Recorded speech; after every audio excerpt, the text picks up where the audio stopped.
how do you have this? So we first we should use delta to express how much we should publish.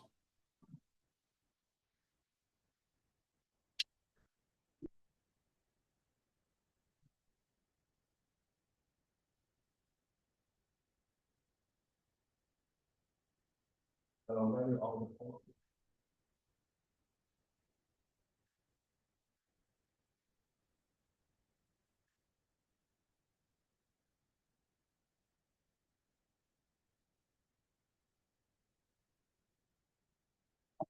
Calculate 4.5, we can have the value today.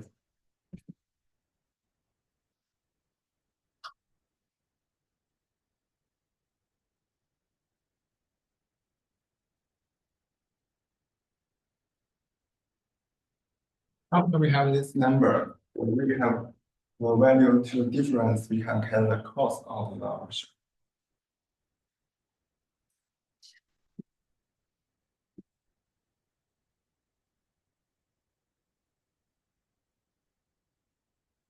After we have this, so this model, we can find that delta equal to Fu minus Fd divided by S ln U minus S ln. And we use mathematics skills, we can find that F is equal to S ln delta minus S ln U delta minus Fu e raised to power of 5t. This is the reckless model. And after we have the risk nature.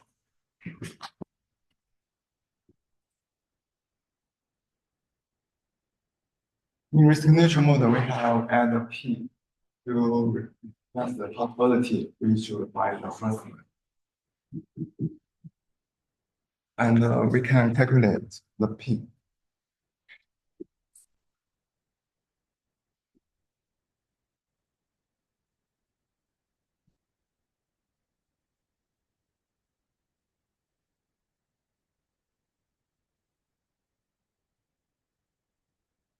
And we found that it can express as a function.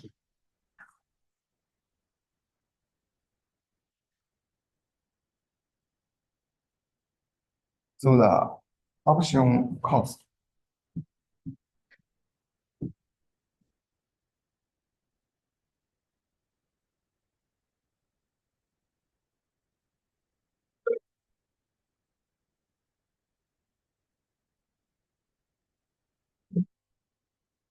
that's how we will learn about. Okay, good job. Good job. Thanks. So, for those who haven't been in the class this Tuesday, I have a quick review here. Okay, so this is what we had last in the last class about the binomial tree, and by the end we have a very counterintuitive conclusion, which is a risk-neutral valuation. So the risk-neutral valuation here says that no matter how the no matter how the market, how the kind of a representative investor value the stock according to a risk-averse level, you can always surprise the options or any derivative of that asset in a risk-neutral world. And your conclusion in the risk-neutral world is applicable in the real world as well. Okay, so this is the content in our last class. We will have several more, not really several, but just two more. We'll have two more extension from here. Okay, so one thing I want to, not really one thing, but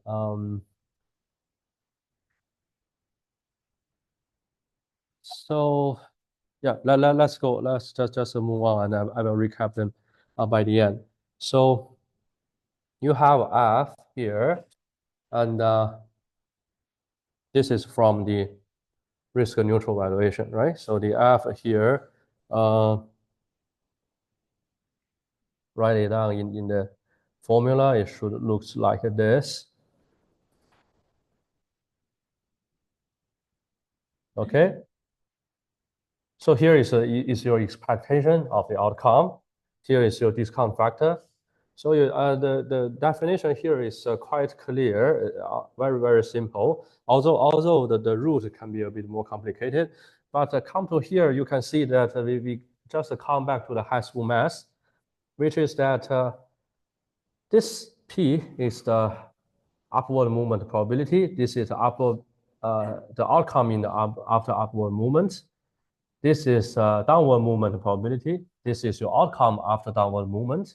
So multiply them together, add them together. This is the expectation of your option at the end, at like 3 months later, right?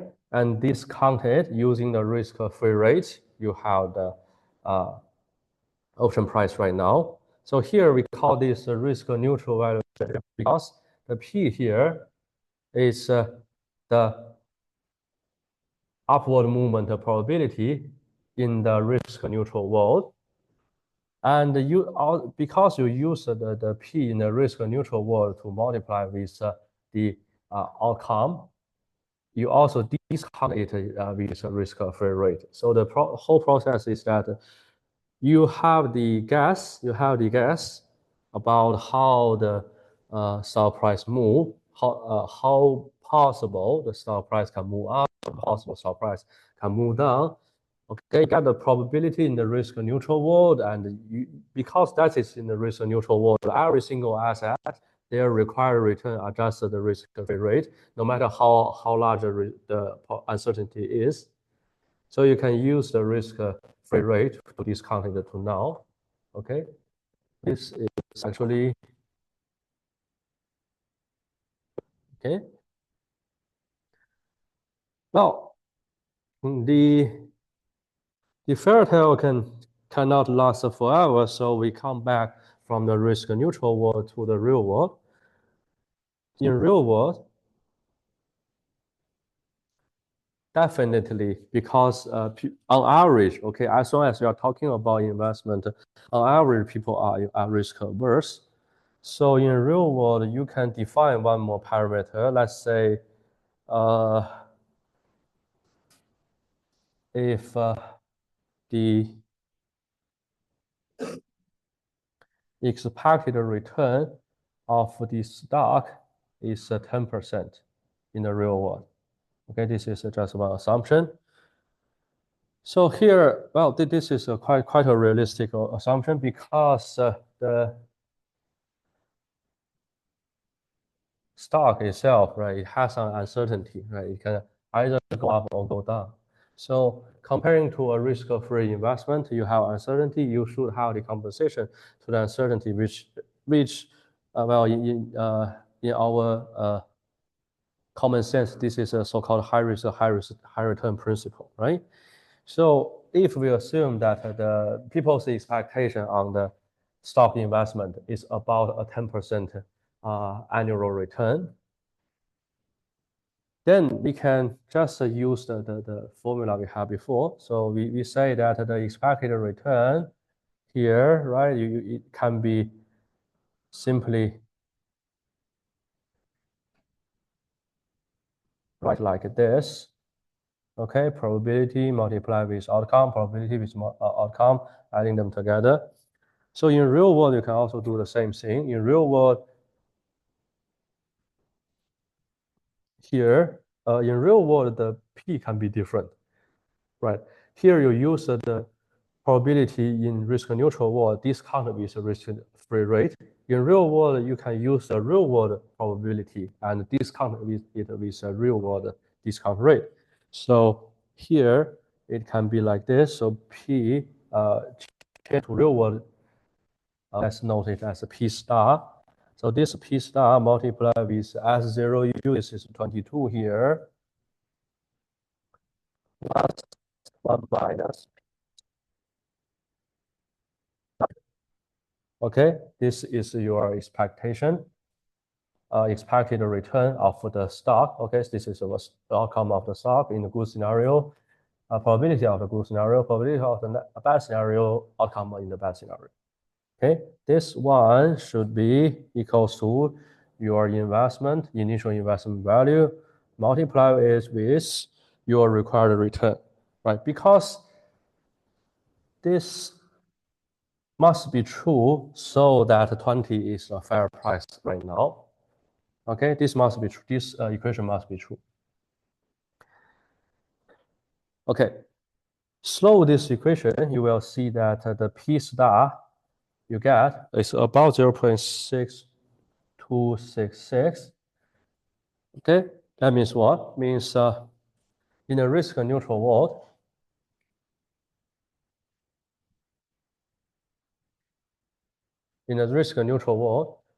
the probability of upward movement is about 55%.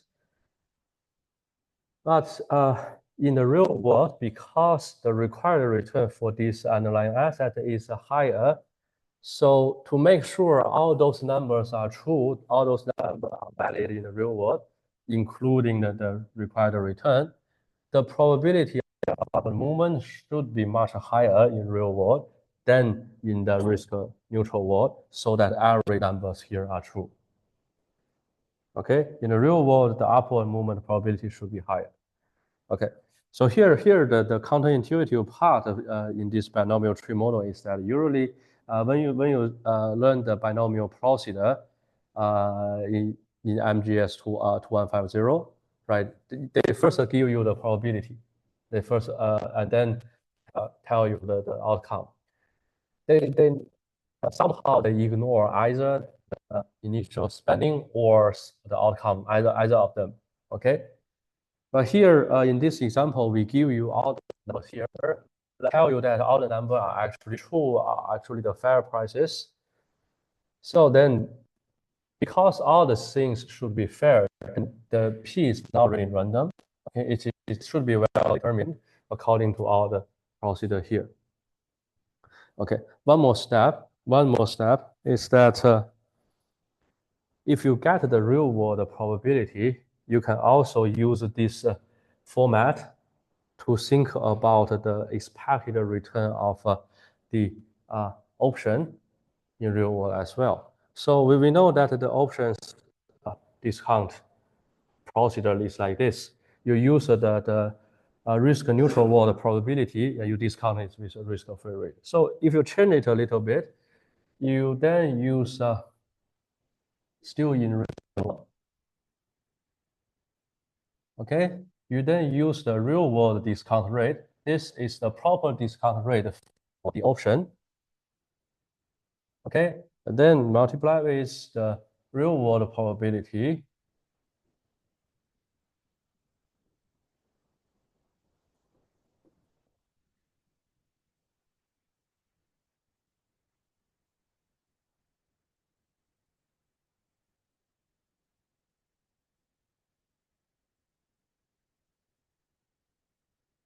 You will have some kind of things like this.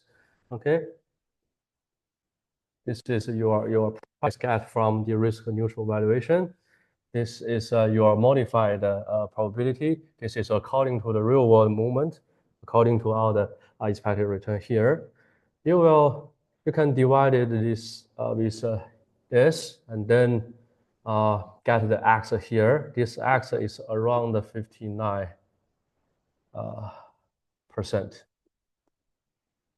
Okay, here, what is our conclusion? The conclusion here is that although in the risk neutral world, every single asset, no matter you talk about options or the underlying asset, in the risk neutral world, all their expected return is the risk-free return, right? Because in the risk neutral world, nobody care about risk. Okay, you have high risk, low risk, no risk. We think about you indifferently. Okay, so in that world, all everyone use the same rate. Then in the real world, if you say that you have a certain expectation on the, which is different from the risk-free rate, that means you do care about risk. Okay, you require higher return according to the risk. Then this will modify the probability of upward movement. And according to the probability of upward movement in the real world, you can, by the end, conclude that the risk bearing rate of the option should be this, around 60%. So this is a very huge number. That means what? It means if we require the stock to give you about 10% annual return on average, for the option mentioned here, we require the option bring you 60% return every year, so that the price now is fair. But this is also very reasonable because we already see those examples in the introduction, right? Like if you have 1,000 US dollar, you can invest it into the stock. Maybe the stock is $40 per share, and the money option for the stock maybe $5 per option per share. Then invest into the stock, right? You can only buy 50 shares. Invest into the option, you can buy the option for 200 shares. So if the stock price rise for like $5 or $10, okay, your gain here 50 multiply that to $10, okay. But for options, okay, your gain is just the 200 multiply the $10 increase, right? Then you deduct the initial spending, you will get your net profit, right? So we know that based on those, you know that naturally those options should be much riskier than the stock. So it's not really counterintuitive for us to eventually calculate that the discount rate is much higher. Okay. In the last class, I actually saw that some of the students, they don't really even know that what I'm talking here. Okay, let me try to give you some revision about the background. Also, that's not my obligation. So why we have those discount rate here and here? Because the fair value of the stock, like this 20, is determined by the average belief of this expected return, right? You know that we have the models like a dividend discount model, right? Dividend discount model determine that the fair price of this asset determined by the summation of all future dividend cash flow discounted by with a discount rate, right? Also, you have something like the free cash flow model. Also, you get the P, the price of this asset. So free cash flow also take the summation, and each of the free cash flow should be discounted with the proper discount rate.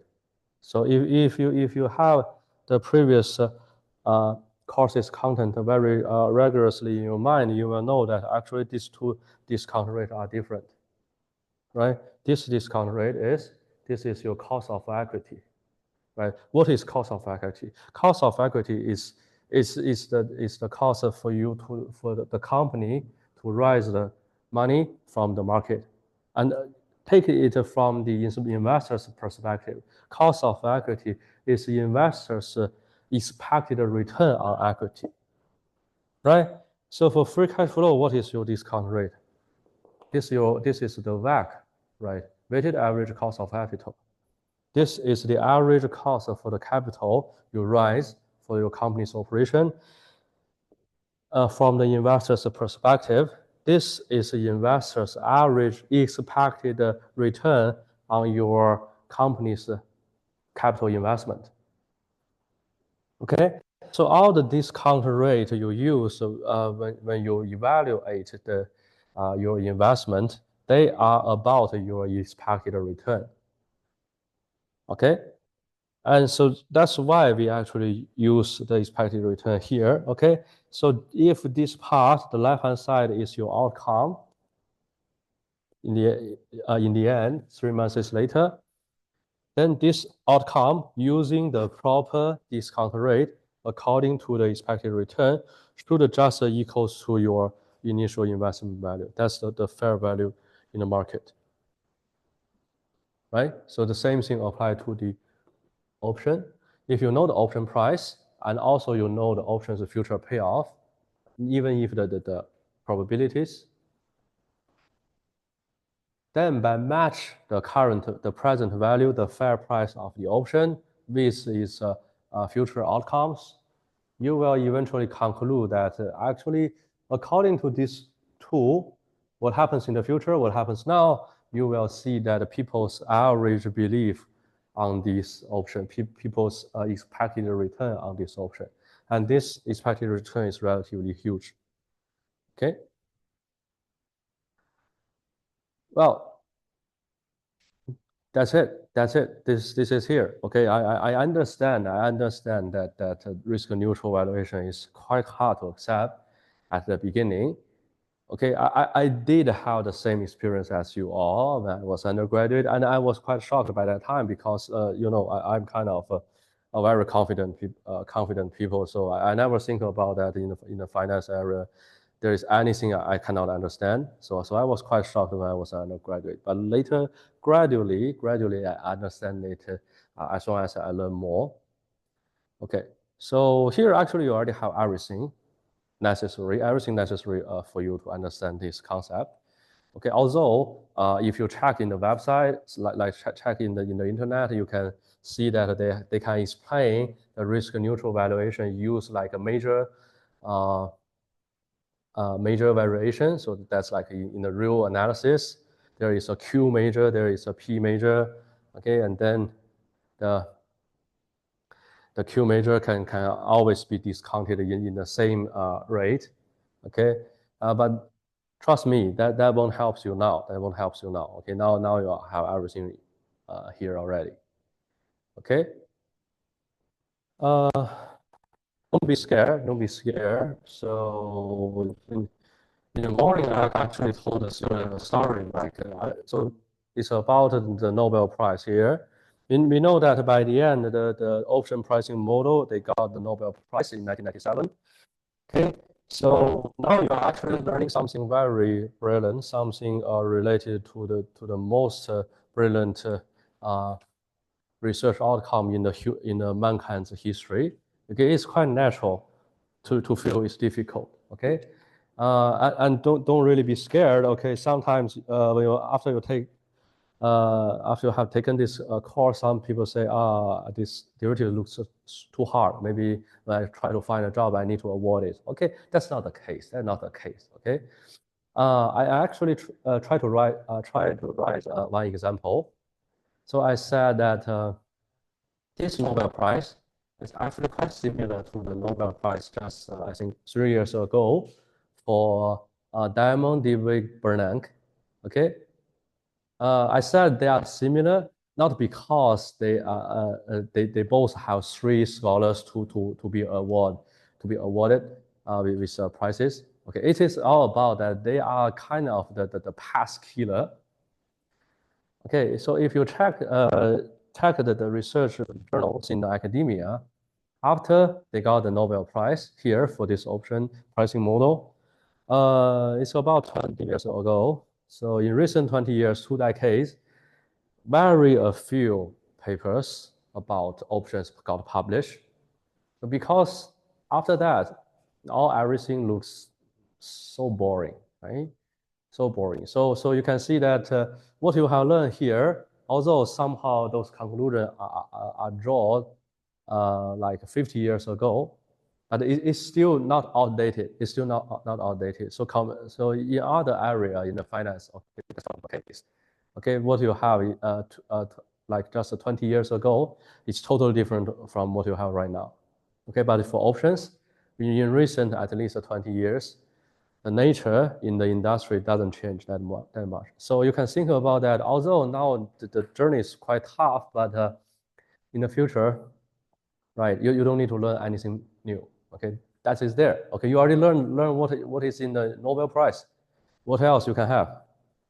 Right. So be confident. Be confident. That's quite a difficult part. But after you understand it, there's nothing more difficult anymore. Okay, so be confident, and the model just stop there.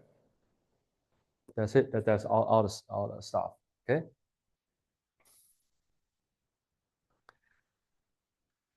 So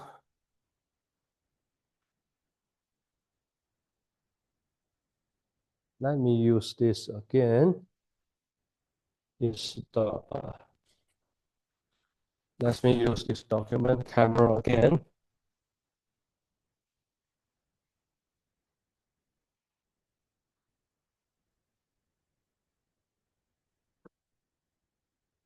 Okay, I will just write them down in the paper, but all the things are the same in the whiteboard. Okay, so I just want to do it step by step so that you know what I actually did in the whiteboard.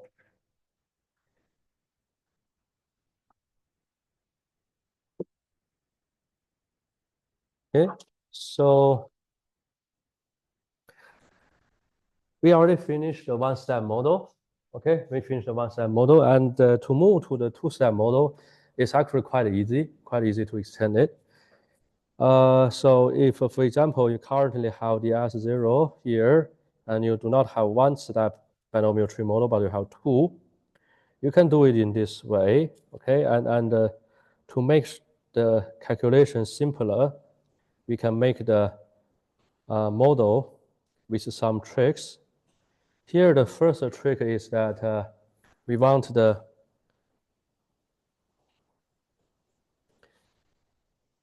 U just equals to the reverse of D, okay? So this will make sure what? This will make sure that if you have S0U, S0D here, S0U square, then on this end, your stock price drop, then increase, your stock price increase and drop, they will have the same conclusion about S0 here, just about S0 here, okay? Because U and D cancel each other when you multiply them together. And for S0D, you can do it in this way. Okay, so by extending the model from one step to two step, you just increase one more possible outcome. Okay, so you can also imagine that if I extend this to like 100 or 1 million steps, okay, 1 million steps, so still 3 months, but I extend this model to 1 million step binomial tree. Then each step maybe just consists of 1 second, and you will have thousands of outcomes by the end. So that will be very close to real world, right? So if you check the previous this example here, this is so ridiculous. How can you expect that the stock price will just end up with two possible outcomes 3 months later? How can you guess it? Okay, but if we use this as an example because we can easily extend from one step to two steps to multiple steps, and by the end, if we have enough steps, we can cover all possible outcomes, right? So put it in a general case. Let's say if we call this F here, okay, this is just one option. We don't need to distinguish whether this is a put or call. Then the outcome net payoff here is FU. Net payoff here is FD. Here is FUU. We cannot really multiply the U because the change of the option payoff is not in accordance with the change in the stock prices, right? Then here you have FUD, you have FDD.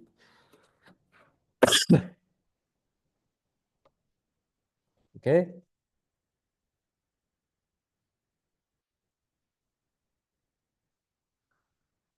So we can assume U and D the same for all periods. Okay, all of the content here are about to simplify the calculation. Okay, you can definitely have your own setting. You can definitely assume everything are different. That's okay. Okay, I'm here. You know, the binomial tree here is very easy to be established with a computer program. So if you have your own belief, right, you can definitely modify the program a little bit.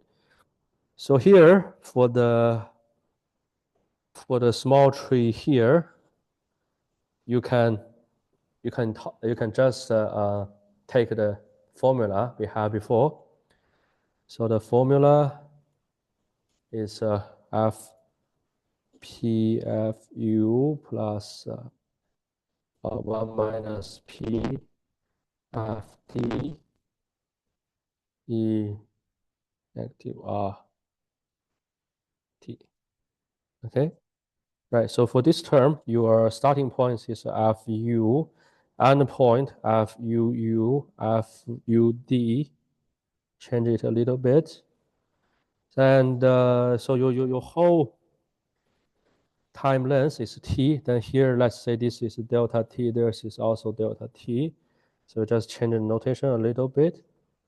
Okay. So this is your conclusion for the step here. Okay. For the step down here, you can do something similar. The FD here can be discounted using FUD and FDD.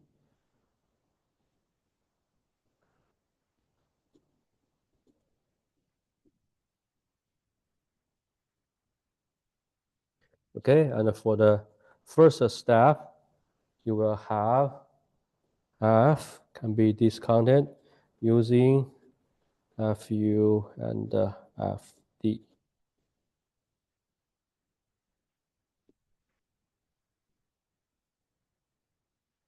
Okay, so taking them together, you will see if here, if the end of the second step is exactly the expiration date of the option, so you can have a confirmed value for FUU, FUD, and FED. Then by discount them again and again to the initial point, to the initial node, you will get F looks like this.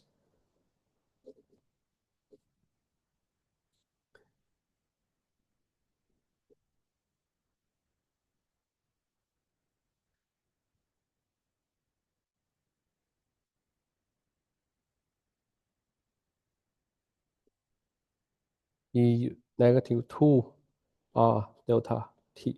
Okay, so each time length is delta T, so you have 2 rounds, so the summation is 2 R delta T.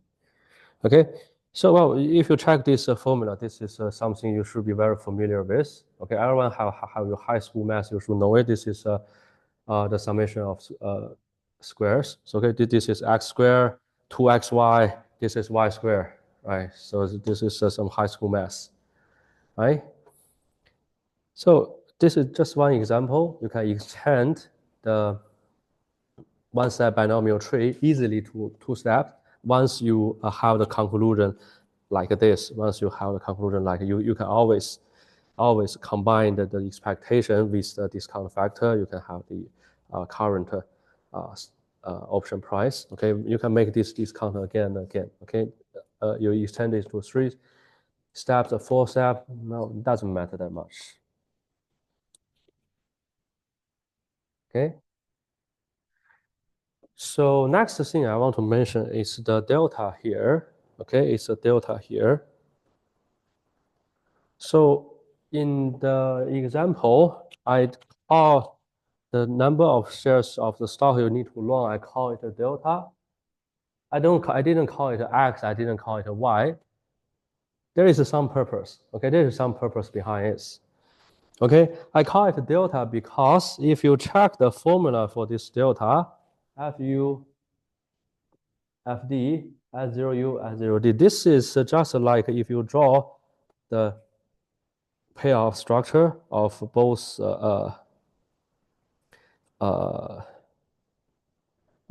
option and the underlying stock. The underlying stock, if your x-axis is at 0, then your payoff structure for the stock is just a one vertical line, one straight line, right? For your option, okay, your option is definitely a non-linear function. of S0. So your option will looks like this. Okay, so in good state, S0U may be about here, S0D may be about here. In bad state, this is FD, this in good state, this is FU.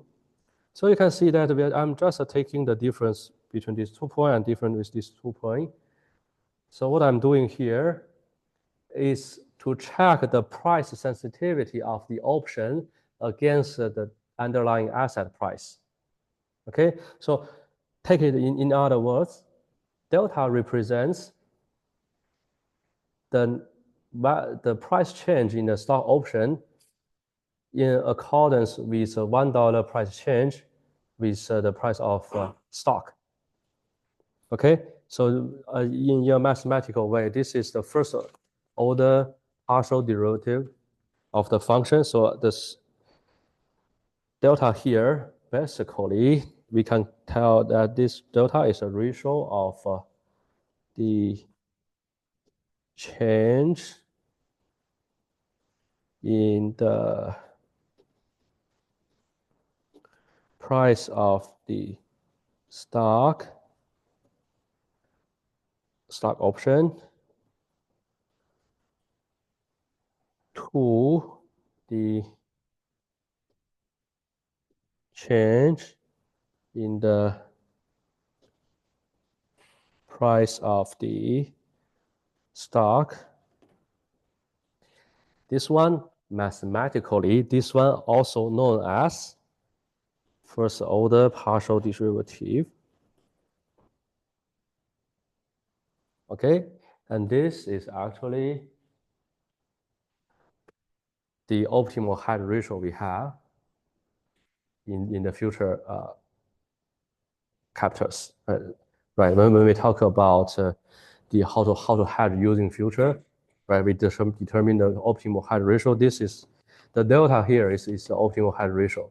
Okay, later, several weeks later, after the second exams, several weeks later, we will talk about the duration of the bond when we use it for swap pricing. Duration is also the same concept. Okay, so optimal hedge ratio in future contracts, delta in option contracts, duration in bonds and swap contracts, they are all the same. They are all the first order partial derivatives. Okay. So, and all the hedging strategy actually depends on the first order partial derivatives. So they try to match this. So they try to match this first order differential, first order partial derivatives, so that the overall portfolios the delta will be 0. Okay, so here in this previous example, we set delta equal to 0.25. Why? Because once we have this delta, we long 0.25 shares of the stock and the short one call option, we make this portfolio neutral. Okay, if the stock price change upward, change downward, our portfolio value is unchanged there. So what I'm doing here is actually a hedging strategy. This strategy, it has a formal name. It's called delta hedging. Okay, this is the most basic hedging strategy in the market. Okay, the idea is always that the best way for you to hedge the risk exposure is to match the underlying asset with your derivatives. Okay, and there is a best ratio for you to match the number of assets and the number of options. This best ratio is the delta. How to have this delta? This delta determined by the first order partial derivative. Okay. So you can think about that. You know, if the stock price move from here to here, then your option value move from here to here. Definitely, because your options value change not as much as the stock, right? The stock value change from here to there about $4, but your option value only change for $1. So in your case, you adjust the number of options or the number of stocks carefully, so that if one is very slopey, the other one is quite flat, then you add the number of the options to make this flat line getting close to the slopey line, okay, making their slopes the same. Okay, so this is about delta. This is so important. Although we don't have too much time to talk about it, maybe next week if possible, next Thursday, because next Tuesday we'll have the exam, so next Tuesday we won't have the class. Okay, you are free to sleep until the noon. So I'll later also send the comments announcement. Then maybe next Thursday, if you have some time, I will talk the delta a little bit more. So this is so important in the industry. So one application I can tell you is that, so for example, when we talk about put call parity, okay, before that we talk about those strategies. I said that there is one strategy called covered call, right? This covered call, I said this is the asset plus a short call of the asset. This is a strategy, and now you learn the put call parity. You know that if you combine these two, the payoff looks like a short put strategy, right?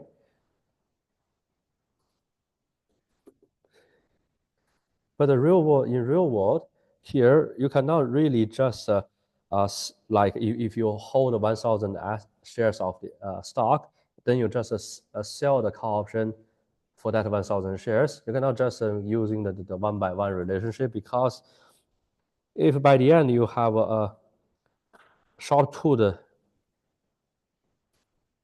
payoff, this one still can bring you a huge lose if the stock price drop to too low, right? So a more practical case is that if you hold the asset at the beginning, to hedge the asset's risk exposure, you can short a certain amount of call option according to delta, so that in a relatively small range, the change in the asset value will be totally offset by the change in the call option value. Okay, and vice versa. If you already agree to sell some call option to your customer to hedge your exposure to the risk, you can buy in a certain amount of the asset according to delta, so that within a certain range of the price movement, you are totally neutralized. Okay, you no matter how the stock price change to higher, to lower, you are still there. Okay, your overall value are the same. Okay, so this is about delta hedging. You can see that in our class, although we talk about so many different things, but our story are actually so simple. Okay, when we talk about the price, we always just talking about the non-arbitrage assumption. Okay, we say that because the market in equilibrium, there should be no arbitrage opportunity, so that the price can be determined in some way, that the future price can be determined by the cost of carry. The option price lower bound can be determined by that kind of functions. Okay, and that's how we determine the price. And in a dynamic version, okay, so to hedge a certain products risk exposure, always we try to find the optimal hedge ratio, the delta, the duration, so whatever, so that by the end we can make it a delta neutral investment. We can make that within a certain range. Any change in the stock price will be offset by any change in the opposite direction of the option. Okay, so this is about delta, quite important. You will hear about delta all the time when you have the job in this industry. Okay.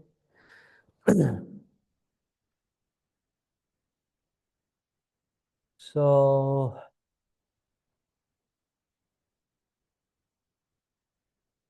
next is volatility.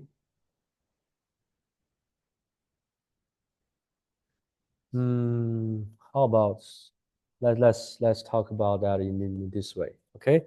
So in this previous case, you have two steps. So, and we know that U is something larger than 1, D is something smaller than 1, right? So in the previous case, that 2218 stock price case, U is about 1.1, D is about 0.9. So we say that the P here for each step in this procedure can be written in this way. Okay, I just changed the total T to delta T. So I mentioned the time length in one step. Okay, this is, so P is referring to the probability in one step. So P can be written in this way. Okay, so if we ignore the stock price alone, okay, because anyway, the movement is according to U and D, right? The movement have no real matter with the stock price. So even if the stock price is just a 1, then here the stock price is U, here the stock price is D, here the stock price is U square, here the stock price is D square, okay? So whether this stock price is 1 or 1,000 or 20, whatever, it doesn't matter, okay? So if we get rid of the stock price, we only considering about the upward movement, downward movement. So we can do it in kind of this way, okay?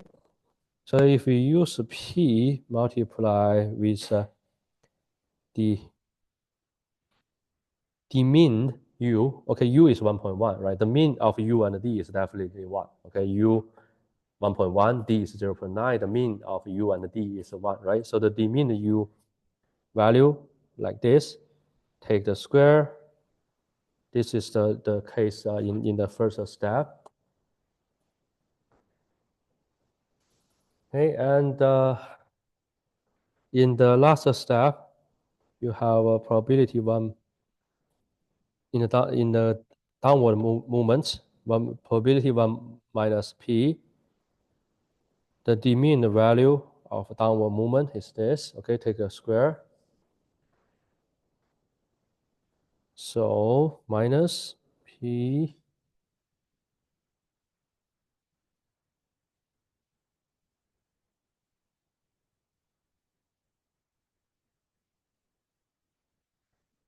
we can have some expression like this. Okay, I guess all of you already forget where this is from. This is from your MGS 2150. This is the variance of a binomial procedure. You go to check. Go back to check your slide in MGS 150. Precisely, this is the variance of a binomial procedure. Okay. So this one can be expressed in this way. So, okay. So this is the sigma square is like the overall volatility of the stock. Okay, I multiply it with delta t because I want it to be specifically referring to one step's volatility. Okay, go back to check. Okay, really go back to check. This is the variance formula for binomial procedure. Okay, so we have the P definition from the previous model, and this is the variance of binomial process. So combine these two together. Okay, let's save time to omit the derivation, so that by the end you will have some conclusion like this.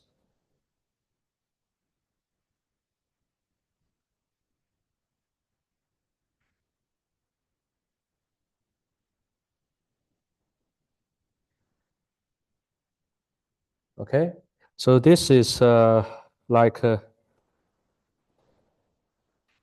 equation with one unknown number because the u is 1 1 over d, right? U and d they multiply together, they are 1. So although we have u and d here, but the only unknown number is u, okay? We know the relationship between u and d. So if you slow this equation a little bit, okay, you will get a kind of a little bit complicated conclusion for u. But for simplicity, we want to ignore the nonlinear part. Okay, just take the first component of the conclusion. Then this equation will lead to a conclusion like this. U will be, I use approximation here because I'm ignoring the nonlinear part. Okay, the real definition can be more complicated, but that's okay. The residue can be ignored safely. U is actually this in this way. Okay, with d equals to u's reverse. Okay, this process is called match volatility.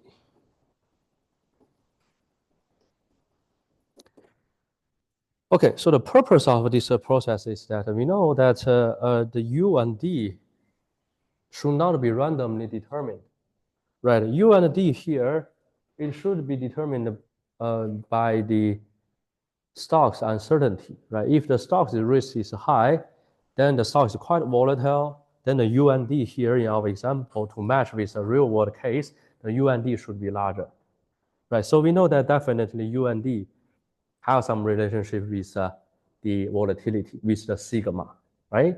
And also we know that if we extend the length of the time, the stock's volatility are allowed to have a larger possible range, right? So we know that also the t time also have a positive impact on the scale of u and d, right? If the t is longer, then u and d should be relatively larger.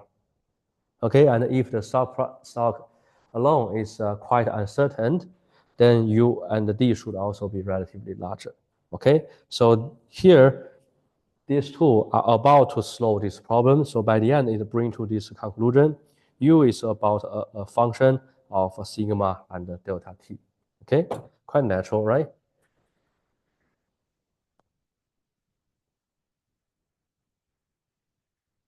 Okay, so there are some derivation you can do with this U definition, which is that you can use P U plus 1 P D, which actually equals to ER delta T. And also, if you change the P to P star, you will easily find that if you use a P star to multiply with U and D, so here, comparing to previous example, I'm just ignoring the stock price alone, okay? Because it doesn't matter, right? It doesn't matter. So this one, you will see that it will eventually equals to E mu delta T. So this mu is the expected return of the stock, the 10% there. Okay? So what these two actually told you is that, so in our example, if you use the risk neutral probability, you will use the risk-free rate to discount. If you use the real world probability, you will use the real world expected return for discount. Okay? So no matter how you move, okay, you can move to risk neutral world, you can then move to the real world, you can move to another world with a much higher risk aversion level, but all of them, all of the P and mu will fit into this equation. We call this equation Gilsonov theorem.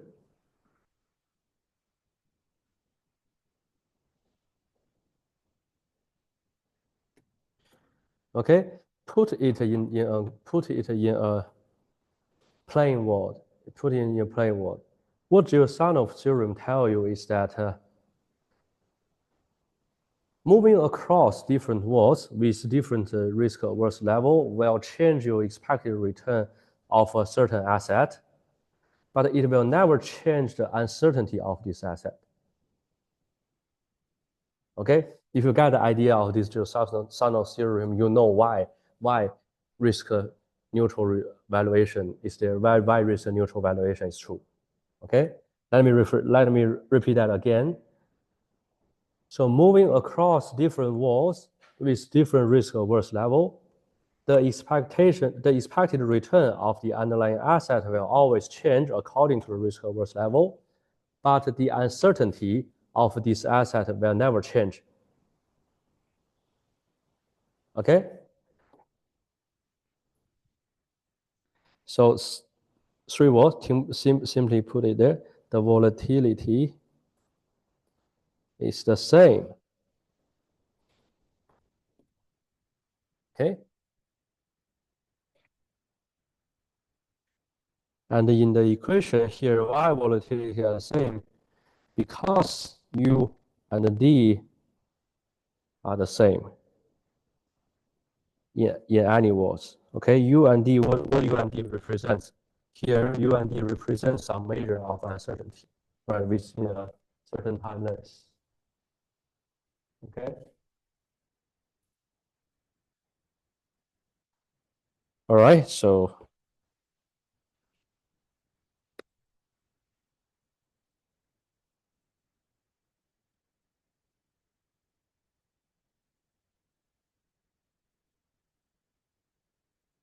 everyone is dying. Everyone is dying. Okay. Okay. So I will derive the Baxter motor model here. Okay. Let me stop.